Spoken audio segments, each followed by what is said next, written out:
Assalamualaikum warahmatullahi ta'ala wabarakatuh. A'udzu billahi minasy syaithanir rajim. Bismillahirrahmanirrahim. Alhamdulillahi rabbil alamin. Wassalatu wassalamu ala asyrafil anbiya'i wal mursalin. Sayyidina Muhammadin wa ala alihi wa sahbihi ajma'in. Allahumma rabbi syrah li sadri wa yassir li amri wahlul 'uqdatam min lisani yafqahu qawli wa la hawla wa la quwwata illa billahil 'aliyyil 'azim. Allahumma anfa'na bima 'allamtana wa 'allimna ma yanfa'una wa 'allimna ma jahilna wa dhakkirna ma nussina. Allahumma yassir wa la tu'assir. رب تمم بالخير اللهم افتح علينا فتوح العارفين وفقنا توفيق الصالحين اللهم لا سهل إلا ما جعلته سهلا وأنت تجعل الحزن إذا شئت سهلا. InsyaAllah kita sambung balik pengajian Kitab Bulughul Maram yang dikarang oleh Al-Imam Al-Hafidh Ahmad bin Ali bin Muhammad yang dikenali sebagai Imam Ibn Hajar Al-Asqalani, lahir pada tahun 773 Hijrah, wafat pada tahun 852 Hijrah, rahimahullahu subhanahu wa ta'ala wa nafa'ana Allahu bi'ulumihi fid daraini amin. Kita masih lagi di dalam kitab salat, hadis yang ke-176, yang mana kita bincang pada minggu lepas bahawasanya ada 3 waktu yang dilarang oleh Nabi sallallahu alaihi wasallam kita sembahyang di dalamnya. Yang pertama, ketika matahari sedang terbit sehingga tinggi matahari. Yang kedua, ketika matahari betul-betul di atas kepala sehingga gelincir matahari. Yang ketiga, ketika matahari nak tenggelam sehingga lenyap matahari. Hari ni kita huraikan dah panjang lebar pada minggu lepas. Cuma oleh kerana pada minggu ni ada hadis yang berkait dengan hadis yang minggu lepas, jadi kita kena huraikan sikit benda yang lepas supaya kita faham perbincangan kita pada malam ni. Muslimin muslimat yang dirahmati oleh Allah Subhanahu wa taala. Jadi di antara waktu yang Rasulullah sallallahu alaihi wasallam larang kita sembahyang adalah ketika terbit matahari sehingga matahari naik tinggi. Kata ulama fiqh, apabila naik matahari segala lebih kurang dalam 7 hasta pada pandangan mata. Itu yang pertama. Yang keduanya, ketika matahari betul-betul di atas kepala. Matahari betul-betul di atas kepala, yang mana pada minggu lepas kita khabar dah waktu yang diharamkan kita sembahyang ketika matahari di atas kepala, waktu istiwa, adalah waktu yang cukup pendek, sehingga kan ulama fiqh mazhab Imam Syafi'i menyebut wa'lam anna waqtal istiwa'i latifun la yattasi'u li salatin. Ketahui olehmu bahawasanya waktu istiwa, waktu matahari di atas kepala yang tak boleh kita semayang tu pendek je, sehingga kan tidak telus untuk kita sembahyang. Nak selesaikan 2 rakaat tidak sempat. Jadi bermakna tak sampai pun 2 minit. Itu waktu istiwa. Okey, kita kena faham. Sebab dia sebut sekali lagi, kerana kerap kali disebarkan dalam WhatsApp bahawasanya waktu istiwa 20 minit sebelum daripada matahari gelincir, sebelum daripada masuk waktu zuhur. Sebenarnya apa yang disebut kata 20 minit tak boleh dah sembahyang sebelum masuk waktu zuhur adalah tidak betul menurut mazhab Imam Syafi'i. Kerana waktu istiwa cukup pendek. Tak sampai pun, tidak sempat pun untuk kita menghabiskan 2 rakaat. 2 rakaat dah sampai 2 minit. Tak sempat pun untuk kita menghabiskan 2 rakaat.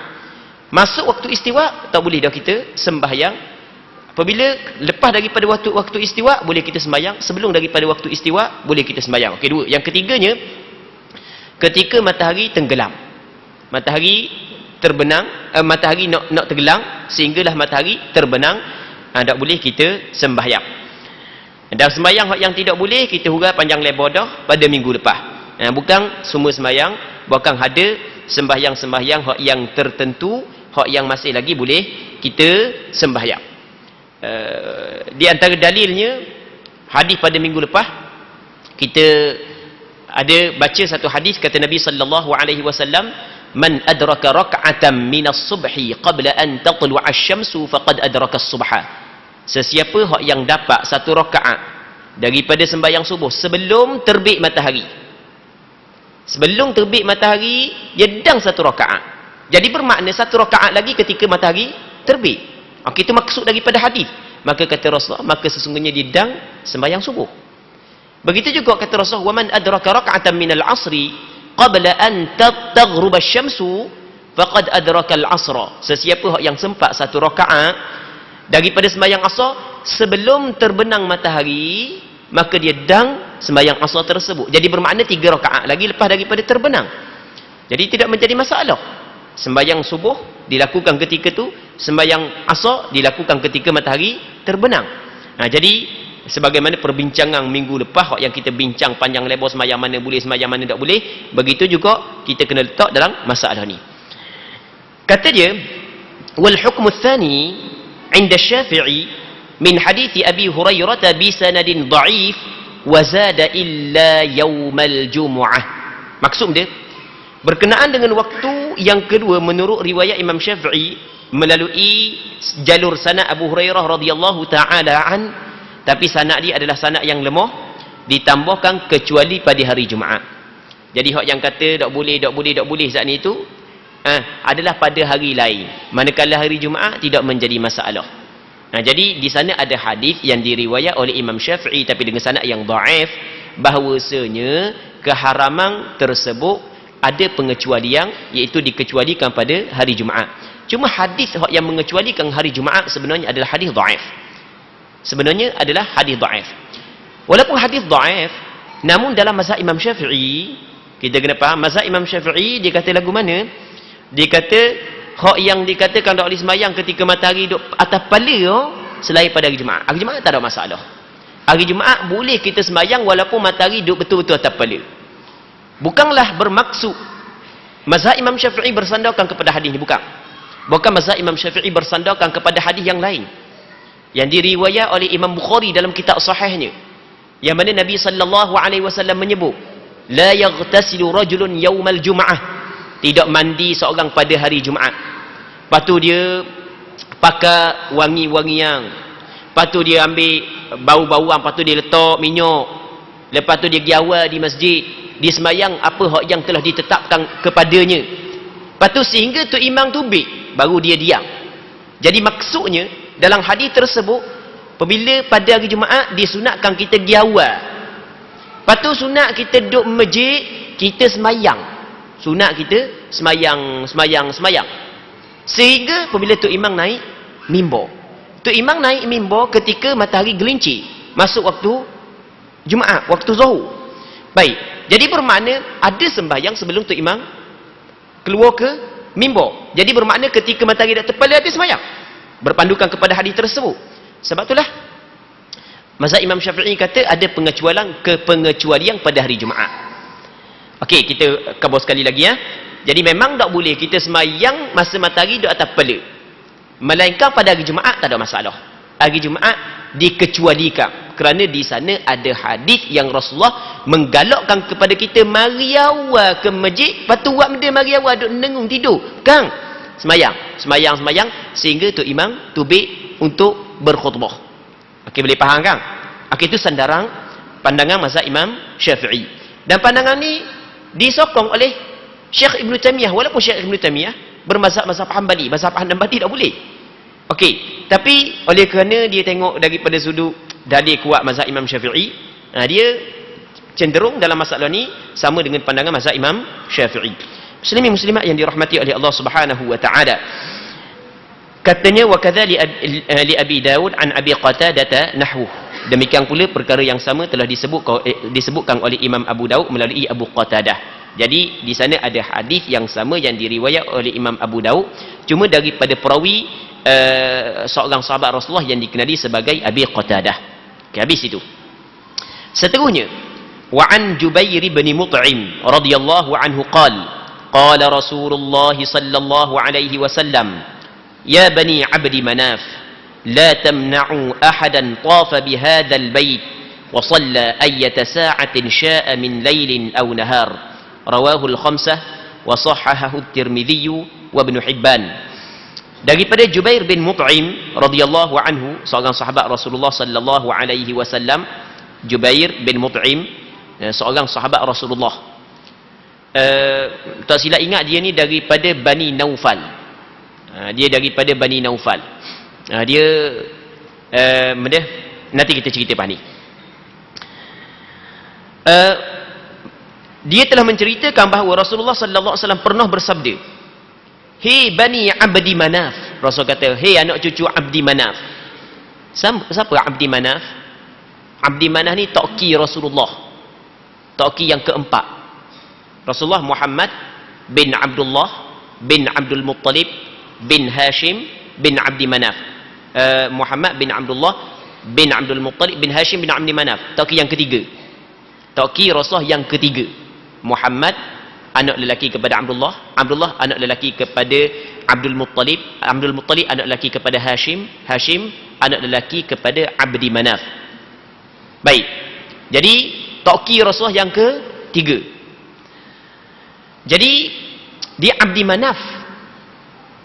Abdi Manaf adalah seorang pemimpin di Mekah. Dan anak-anak dia juga orang hebat-hebat saja. Anak-anak dia. Abdi Manaf. Abdi Manaf dia mempunyai 4 orang anak. Abdi Manaf dia ada 4 orang anak. Yang pertamanya Naufal. Yang keduanya Abdi Syams. Yang ketiganya Muttalib. Yang keempatnya Hashim. Anak kepada Naufal. 4 orang ni ada anak dia pula. Anak cucu kepada Naufal dikenali sebagai Bani Naufal. Jubair bin Mut'im tak silap ingat daripada Bani Naufal. Yang keduanya anak cucu kepada Bani Abdi Syams, nama dia Bani Abdi Syams. Yang ketiga anak cucu Muttalib, nama dia Bani Muttalib. Yang keempat anak cucu Hashim, nama dia Bani Hashim. Itu tu Bani Naufal, Bani Abdi Syams, Bani Hashim, Bani Muttalib. Kita kata dah bincang benda bab tu, kita tak faham. Sebenarnya penting kita tahu masalah ni. Kerana di sana ada hadis Nabi sallallahu alaihi wasallam yang kata Rasul lagu mana? Inna sadaqata la tahillu li ali Muhammad, innama hiya awsakhun nas. Dalam satu hadis yang sahih kata Rasulullah, sesungguhnya sedekah, yang dimaksud dengan sedekah di sini adalah zakat. Zakat tidak halal kepada keluarga Muhammad. Keluarga Muhammad tidak halal zakat. Sebab itulah keluarga Rasulullah, keturunan Rasulullah tidak boleh diambil zakat. Sebab dia, sebab zakat ni adalah awsakhun nas, daki-daki daripada harta manusia. Tidak sesuai dengan orang hak yang berketurunan mulia makan benda hak yang daki harta manusia. Okey, jadi zakat tidak boleh kepada keluarga Rasulullah. Okey, penentuan keluarga Rasulullah siapa? Penentuan keluarga Rasulullah, penentuan keluarga Rasulullah mengikut mazhab Imam Syafi'i adalah Bani Hashim dan Bani Muttalib. Sebab di sana satu ketika Jubair bin Mut'im bersama dengan Uthman bin Affan. Dia Uthman bin Affan Bani Abdi Syams, Jubair bin Mut'im Bani Naufal. Anak sepupu sepapak Rasulullah belaka. Dalam satu peperangan Rasul boleh harta ghanimah. Maka Rasul bagi kepada Bani Hashim. Tak apalah anak beranak dia. Bagi juga kepada Bani Muttalib. Jadi apabila Rasul bagi kepada Bani Muttalib, maka Bani Naufal kata, kalau begitu kami pun ada hak juga, sebab kami dengan Bani Muttalib sama je martabat dengan Rasulullah. Okey, boleh faham kan? Payah sikit bab titih baris Begitu juga Bani Naufal, Bani Abdi Syams kata kami pun layak. Maka Jubair bin Mut'im daripada keturunan Bani Naufal mari jumpa dengan Rasul bersama dengan Uthman bin Affan daripada Bani Abdi Syams, meminta harta ghanimah untuk dia. Rasulullah memberi kepada Bani Muttalib, sedangkan kami dengan Bani Muttalib adalah satu martabat nisbah kepadamu. Sebab Abdi Manaf ada 4 orang anak. Bani Abdul Syams, Naufal, Al-Muttalib, Hashim. Rasulullah daripada keturunan Hashim.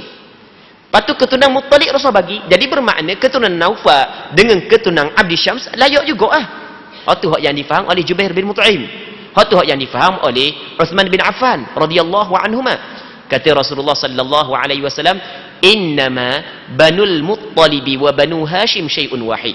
Sesungguhnya Banul Muttalib dan Banu Hashim adalah suatu yang satu.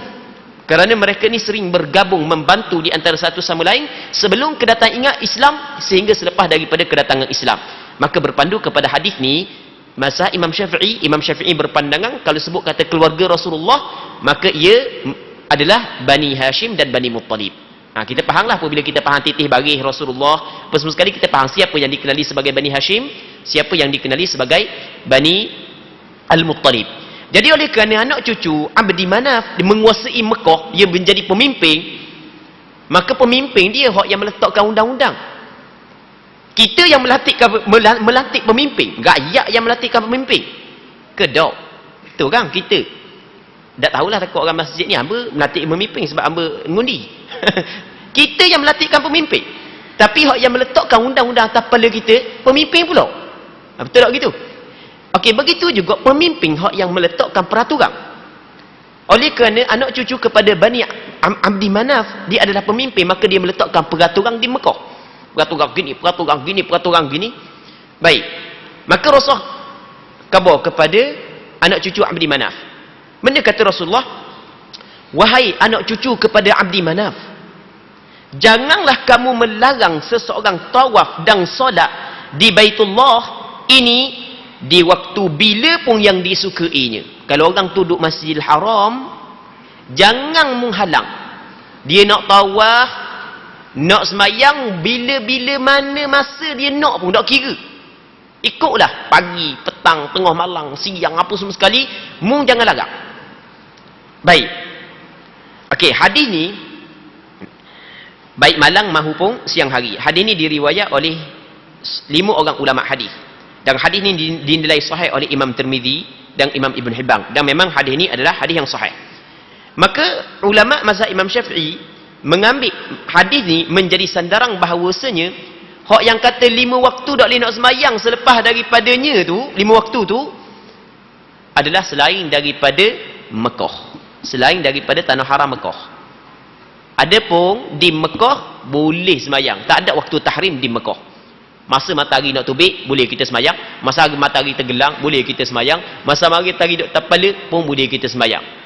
Baik. Sebab Rasulullah sallallahu alaihi wasallam sebut dalam hadis ni, jangan larang siapa pun nak tawaf, siapa pun nak semayang di Masjidil Haram pada mana-mana waktu, siang hari ke malam. Tengok Rasulullah bagi keizinan secara umum kepada kita nak semayang di Masjidil Haram, boleh kita semayang bila-bila masa saja. Maka kata ulama, hak 5 hak yang tak boleh kita semayang saat itu bukan di Mekah. Adapun Mekah maksudnya di Masjidil Haram, ataupun sebahagian daripada ulama dalam mazhab Imam Syafi'i bukan setakat Masjidil Haram, bukan tanah haram Mekah, dia dikecualikan daripada hukum tersebut. Okey, habis. Seterusnya kata dia, wa ani bani Umar radhiyallahu ta'ala anhuma anin nabiy sallallahu alaihi wasallam qala asy-syafaqul humrah rawahu ad-Darqutni wa sahhahahu Ibnu Khuzaimah wa ghairuhu waqfah. Maksudnya telah menceritakan bahawa Nabi sallallahu alaihi wasallam pernah bersabda.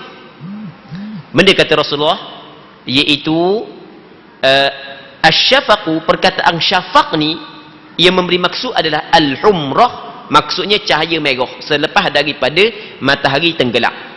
Hadis ini riwayat Imam Ad-Darqutni. Namun Imam Ibnu Khuzaimah dan beberapa orang ulama hadis yang lain menilai hadis ni adalah hadis mauquf. Maksudnya hadis ni bukan perkataan Rasulullah tapi perkataan sahabat Nabi sallallahu alaihi wasallam yang dikenali sebagai Abdullah bin Umar bin Al-Khattab radhiyallahu taala anhuma. Jadi Imam Ibn Hajar Al-Asqalani mendatangkan hadis ni adalah kerana ingin menjelaskan kepada kita penghujung waktu maghrib. Kan kita bincang sebelum daripada ni, waktu maghrib masuk apabila tenggelam matahari. Tenggelam matahari, lenyap matahari, masuk waktu maghrib. Penghujung waktu maghrib apabila hilang syafaq. Maksud dia syafaq, cahaya benda yang dimaksudkan, kata ulama mazhab Imam Syafi'i, bukan pandangan majoriti ulama, cahaya merah. Kita lepas daripada tenggelam matahari ni, 4 minggu lepas dah kita bincang masalah ni, tak silap ingat. Lepas daripada tenggelam matahari, kita akan dapati di kaki langit ada 3 cahaya sebelum daripada gelap. Yang pertamanya cahaya merah. Lepas tu merah semakin pudar, nampak macam kuning. Semakin pudar kuning, nampak cerah, putih sikit. Bukan putih macam siari tau. Semakin pudar lagi kuning, maka tu dipanggil cahaya putih. Lepas tu baru gelap katu. Ada 3 cahaya. Okey, boleh faham kan? Lepas tu, di sini ulama fiqh berselisih pandangan pada menetapkan penghujung sembahyang maghrib. Sebahagian ulama mengatakan penghujung sembahyang maghrib apabila lenyap cahaya merah, masih lagi berbaki cahaya kuning dan putih sebelum daripada gelap masuk dah isyak. Okey, itu mengikut pandangan sebahagian ulama, dan pandangan ni adalah pandangan majoriti. Pandangan ni juga pandangan mu'tamad dalam mazhab Imam Syafi'i. Mazhab Imam Syafi'i dia kata waktu maghrib hanya sekitar setelah matahari terbit, setelah matahari terbit pula. Setelah matahari terbit, teruk benar, jauh benar sembahyang maghrib. Setelah matahari tenggelam hingga lenyap cahaya merah, masih berbaki cahaya kuning dan putih. Habis dah waktu maghrib. Kejap aja waktu maghrib mengikut pandangan mazhab Imam Syafi'i. Sebab itulah kalau kita buka sekecil-kecil kitab dalam mazhab Imam Syafi'i, kitab Safinatun Najah yang dikarang oleh Syekh Salim bin Sumair Al-Hadrami. Dia kata mana? Dia kata al-ashfaqu thalathah. Cahaya-cahaya setelah daripada tenggelam matahari ada 3. Al-ahmaru wal-asfaru wal-abyadu. Ada cahaya merah, cahaya kuning, cahaya putih. Fal-ahmaru maghribun wal-asfaru wal-abyadu isya'un. Cahaya merah tu waktu maghrib. Masuk cahaya kuning, cahaya putih, hak tu sebenarnya masuk waktu isyak dah. Okey, ni pandangan yang pertama. Namun di sana ada pandangan yang kedua, iaitu pandangan sebahagian ulama dalam mazhab Hanafi mengatakan waktu maghrib ni adalah apabila hilang 3 cahaya. Hilang 3 cahaya. Hilang cahaya merah, cahaya putih, cahaya kuning, cahaya putih. Jadi warna gelap katu, barulah habis waktu maghrib. Jadi pendek kata, ketika masih lagi berbaki di kaki langit warna kuning, warna cerah, hak lebih pudar daripada warna kuning, situ ada khilaf di kalangan ulama. Ada tak lagi waktu maghrib? Mazhab Imam Syafi'i kata tak ada dah. Tapi mazhab Hanafi kata ada lagi. Ni khilaf panjang lebar. Majoriti ulama mengatakan cahaya yang dimaksudkan oleh Rasulullah dalam hadis sebelum daripada ni yang menjadi penghujung waktu maghrib adalah cahaya merah, berpandukan kepada hadis yang diriwayat daripada Abdullah bin Umar. Sekarang ni Abdullah bin Umar meriwayatkan satu hadis yang dikeluarkan oleh Imam Ad-Darqutni. Cuma ulama berselisih, ini perkataan Rasulullah ke perkataan Abdullah bin Umar? Sebahagian ulama kata perkataan Rasulullah. Ada sebahagian yang lain mengatakan perkataan Abdullah bin Umar. Tak kira lah sama ada perkataan Rasulullah ataupun perkataan Abdullah bin Umar, maka ia boleh dijadikan penafsiran bagi perkataan Rasulullah apakah yang dimaksud dengan cahaya yang menjadi penghujung waktu maghrib. Okey, jelas kan masalah? Nah, sebab itulah sebaik-baiknya kita jangan lewat-lewatkan sembahyang maghrib, sembahyang awal-awal, supaya kita keluar daripada khilaf ulama. Seterusnya, hadis berikut, hadis yang ke-181, وعن ابن عباس رضي الله تعالى عنهما قال قال رسول الله صلى الله عليه وسلم الفجر فجران فجر يحرم الطعام وتحل فيه الصلاة وفجر تحرم فيه الصلاة أي صلاة الصبح ويحل فيه الطعام. Dia ay salatul subhi itu bukan hadis, itu penafsiran je. Dia panggil mudraj. Dia panggil ada mudraj. Kalau kita belajar dalam ilmu hadis, dia panggil ada hadis mudraj. Mudraj ini dimasukkan satu perkataan di dalam hadis yang sebenarnya perkataan tu bukanlah daripada hadis. Ini nak tafsir makna salat, ay salatul subhi wa yahilla fihi at-ta'am. Rawahu Ibnu Khuzaimah wal Hakim wa sahhaha. Maksudnya telah mengatakan daripada Ibnu Abbas radhiyallahu taala anhuma, sepupu Nabi sallallahu alaihi wasallam, telah mengatakan bahawa Rasulullah sallallahu alaihi wasallam pernah bersabda. Rasul kata lagu mana? Fajar itu ada 2 jenis. Kan kita baru ni kita bincang berkenaan permulaan waktu subuh. Kita nak sembahyang subuh, bila waktu mula sembahyang subuh? Apabila keluar fajar. Kita tengok keluar fajar, cahaya di kaki langit, maka itu menandakan masuk waktu subuh. Kata Rasul, fajar ada 2, cahaya ada 2. Sebelum daripada keluar matahari ada 2 cahaya dulu tu, baik. Yang mana kalau kita buka dalam kitab fiqh, dia ada tulis, dia kata cahaya, fajar ada 2. Yang pertamanya fajar kadzib, yang keduanya fajar shadiq. Fajar kadzib ni, cakap kadzib ni dusta, pelawak. Tu cakap kadzib. Fajar shadiq ni fajar benar, fajar betul lah. Sebab benda dia kata fajar kadzib tu pelawak? Kerana fajar kadzib ni dicerah tengah langit. Cerah gini. Seterik gini cerah. Oh, cerah. Kita ingat nak terbit matahari, tiba-tiba duduk sebentar gelap katuk balik. Pelawak sungguh. Ingat ke nak siang hari dah. Adapun fajar shadiq, fajar yang keluar di kaki langit yang menandakan akan keluar matahari. Mula sikit, semakin banyak, akhirnya terbit matahari. Okey, kita ada fajar shadiq dan ada fajar kadzib. Kata Rasulullah, fajar ada 2. Okey, mana fajar ada 2? Rasulullah akan berhukum lalu dah. Iaitu fajar yang mengharamkan makan dan membolehkan solat.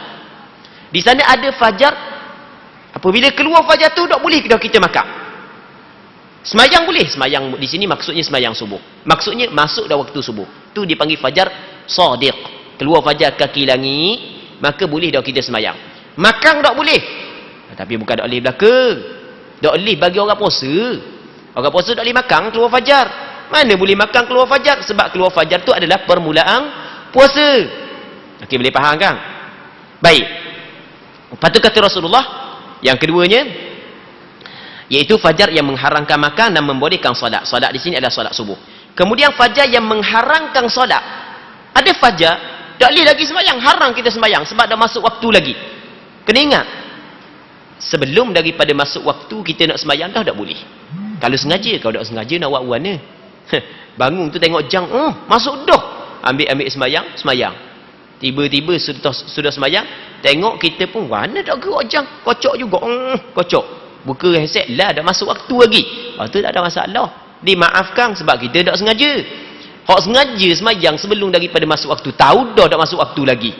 Oleh kerana janji orang takut lewat, tak adang pun sama sekali, bayang dulu lah. Walaupun tak masuk waktu lagi, tak boleh. Kalau makan nasi tak apa.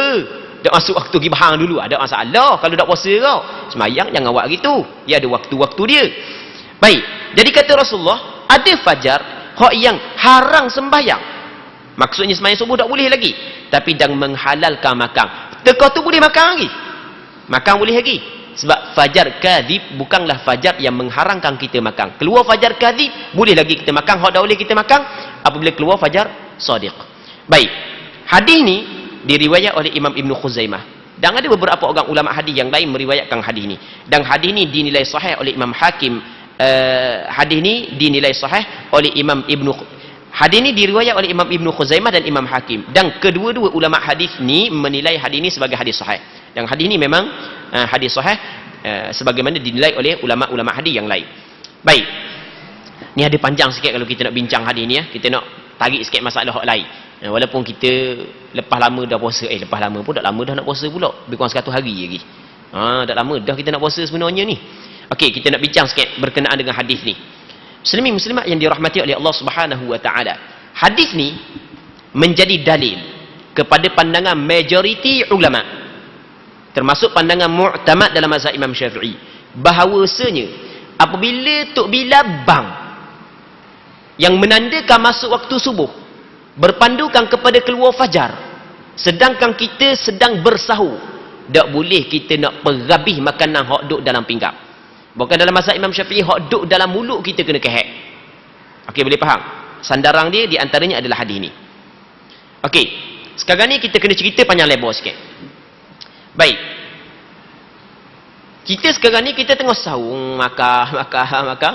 Tok bilabang. Yang mana tok bilabang memang bersandarkan kepada memang betul-betul masuk waktu subuh, iaitu keluar fajar. Dak-dang nak habis tu bila bang dah. Adakah boleh kita perhabis makanan hak duk dalam pinggang ataupun tak boleh kita perhabis? Dalam bulan Ramadan ni, banyak ni kita dengar perbincangan ni, orang kata boleh lagi kita perhabis, tak ada masalah. Okey.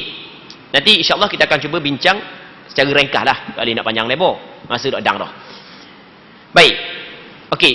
Yang pertama sekali, di sana ada hadis. Hadis ni dikeluarkan oleh Imam Ahmad bin Hanbal dan Imam Abu Daud. Imam Ahmad bin Hanbal mengeluarkan hadis dalam kitab Musnad dia. Imam Abu Daud mengeluarkan hadis ni dalam kitab Sunan dia. Yang mana kata Nabi sallallahu alaihi wasallam, "Idza sami'a ahadukumun nida wal ina'u ala yadihi fala yadh'hu hatta yaqdi hajatahu minhu."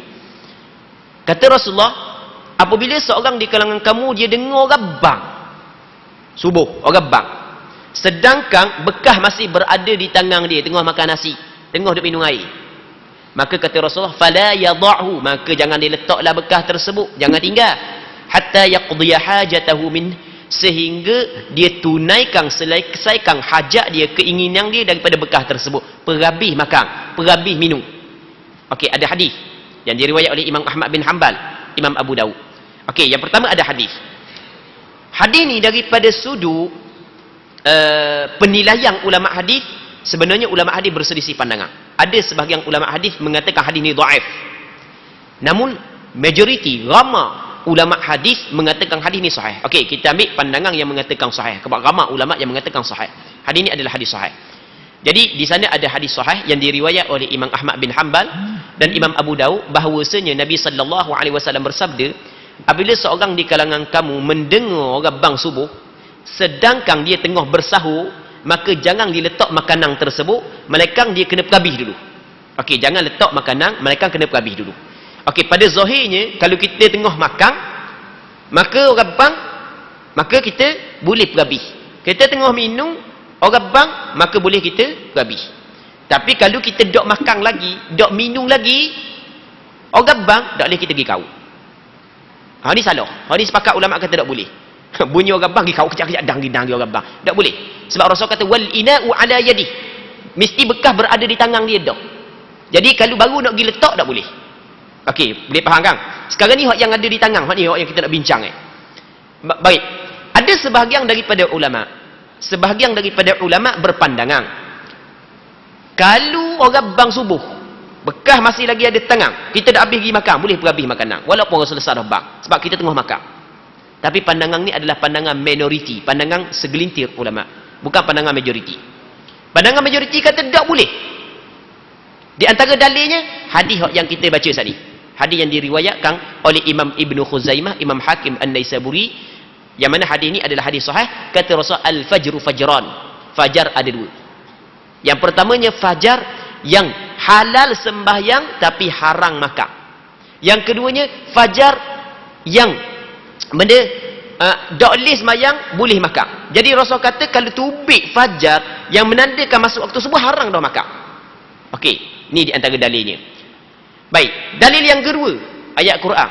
Allah Ta'ala kata dalam Quran, wa kulu washrabu hatta yatabayyana lakumul khaytul abyadu minal khaytil aswadi minal fajr thumma atimmus siyama ila al-lail. Tuhan kata wa kulu washrabu, makan minum hatta yatabayyana lakumul khaytul abyadu minal khaytil aswadi minal fajr, sehingga nyata benang yang putih daripada benang yang hitam dari kerana keluar fajar. Sehingga keluar fajar mu boleh makan, mu boleh minum. Dan apabila keluar fajar tak boleh dah makan dan tak boleh dah minum. Okey. Tak boleh dah makan dan tak boleh dah minum. Baik.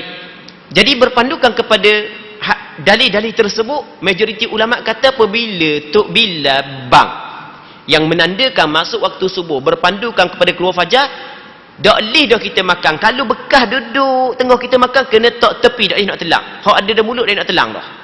Okey, itu mengikut pandangan yang difatwa dalam mazhab Imam Syafi'i. Dah mazhab Imam Syafi'i nak letak mana hadis yang dikeluarkan oleh Imam Ahmad bin Hanbal dan Abu Daud tadi yang kita khabar Rasul kata kena perhabis makanan. Kata ulama dalam mazhab Imam Syafi'i bahawasanya hadis tersebut diletakkan, ditafsirkan, yang dimaksud dengan bang di situ adalah bang yang pertama, bukan bang yang kedua. Kerana di zaman Rasul ada dua bang. Bang yang pertama diazankan oleh Bilal bin Rabah, bang yang kedua diazankan oleh Abdullah ibnu Ummi Maktum.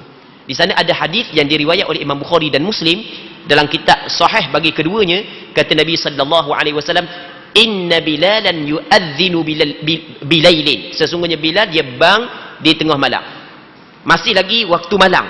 Bila bang sebelum daripada keluar fajar. Fakulu washrabu, makan minum hatta yunadiya ibnu Ummi Maktum, sehingga ibnu Ummi Maktum bang, baru tak boleh makan, tak boleh minum. Okey, jadi yang dimaksudkan dengan Rasul kata kalau mendengar bang, makanan ada tangan, mung jangan letak makanan, bukan boleh makan, itu adalah bang yang pertama, bukan bang yang kedua. Bang yang sebelum daripada masuk waktu subuh. Ataupun kalau bang yang kedua pun adalah bang yang mana tok bila bang sebelum masuk sikit waktu subuh. Tok bila bang awal sikit tak ada masalah, boleh je sembahyang waktu subuh. Boleh, tak ada masalah bang awal sikit. Baik. Jadi tekah tu kita tengah makan sahur, maka masih lagi boleh kita perhabis makanan. Jadi ala kulli hal, secara ringkasnya kita simpulkan balik benda yang kita bincang saat ni. Jadi kalau kita nak puasa, kita tengah sahur, tiba-tiba kita dengar gabang subuh, maka di sana ada dua pandangan. Ada pandangan yang mengatakan boleh kita perhabis makanan hak yang tengah kita makan. Ada pandangan hak yang mengatakan tak boleh kita perhabis makanan, bahkan kita kena berhenti. Mana pandangan majoriti ulama? Pandangan majoriti ulama adalah kita kena berhenti. Baik, itu pandangan majoriti ulama. Dan pandangan mu'tamad dalam mazhab Imam Syafi'i sama juga, kita kena berhenti. Dan pandangan majoriti ulama adalah pandangan hak yang lebih baik, lebih cermat. Jadi sebaik-baiknya kita kena berhenti kerana keluar daripada khilaf adalah digalakkan. Jadi kalau kita makan, jadi ulama berselisih dah lah, puasa kita sah ke tak? Segelintir kata sah, tapi ramai ulama kata tidak sah. Baik, itu perlu kita kena tahu. Muslimin muslimat yang dirahmati oleh Allah Subhanahu wa taala. Seterusnya, walil hakimi fi hadits Jabir radhiyallahu taala anhu nahwu wa zada fil ladhi yuharrimu at-ta'am innahu yadhhabu mustaqilan fil ufuq wa fil akhari innahu kadhana bis sirhan. Menurut riwayat Hakim melalui hadis Jabir radhiyallahu taala anhu, Jabir bin Abdullah radhiyallahu anhuma, telah disebutkan hal yang sama. Di sana ada hadis yang diriwayat oleh Imam Hakim melalui jalur sanad yang lain, yang mana sahabat yang meriwayatkan hadis tersebut adalah Jabir bin Abdullah, yang mana disebutkan hal yang sama, cuma ada penambahan sikit. Namun sehubungan dengan fajar yang mengharamkan makan ditambahkan, ada penambahan sikit. Sesungguhnya fajar itu terlihat memanjang di kaki langit. Menurut teks lain disebutkan sungguhnya fajar ini kelihatan seperti ekor serigala. Dia gini, dia fajar sadiq, fajar yang di kaki langit lebar gitu. Fajar kadzib dia macam ekor serigala mana? Ekor serigala kembang panjang gitu duduk tengah langit. Di sana ada hadis yang lain yang menceritakan tentang sifat fajar sadiq dan fajar kadzib. Okey. Seterusnya, وعن ابن مسعود رضي الله عنه قال قال رسول الله صلى الله عليه وسلم أفضل الأعمال الصلاة في أول وقتها رواه الترمذي والحاكم وصححه وأصله في الصحيحين. Baik, kita kena berhenti sini dulu, masa habis dah. InsyaAllah kita berdoa kepada Allah Subhanahu wa taala agar apa yang kita bincang tadi sama-sama dapat mengambil manfaat dan diberkati oleh Allah Subhanahu wa taala. Wallahu Subhanahu wa taala a'la wa a'lam. Allahumma haqqiqna bi ittiba'i nabiyyika Muhammadin sallallahu alaihi wasallam zahiran wa batina. Allahumma ij'alna mimman yastami'una al-qawla fayattabi'una ahsanah. Allahumma inna nas'aluka al-ikhlasa fil qawli wal 'amal. اللهم إنا نسألك الإخلاص في القول والعمل. اللهم إنا نسألك الإخلاص في القول والعمل. وصل اللهم وسلم وبارك على سيدنا محمد وعلى آله وصحبه أجمعين والحمد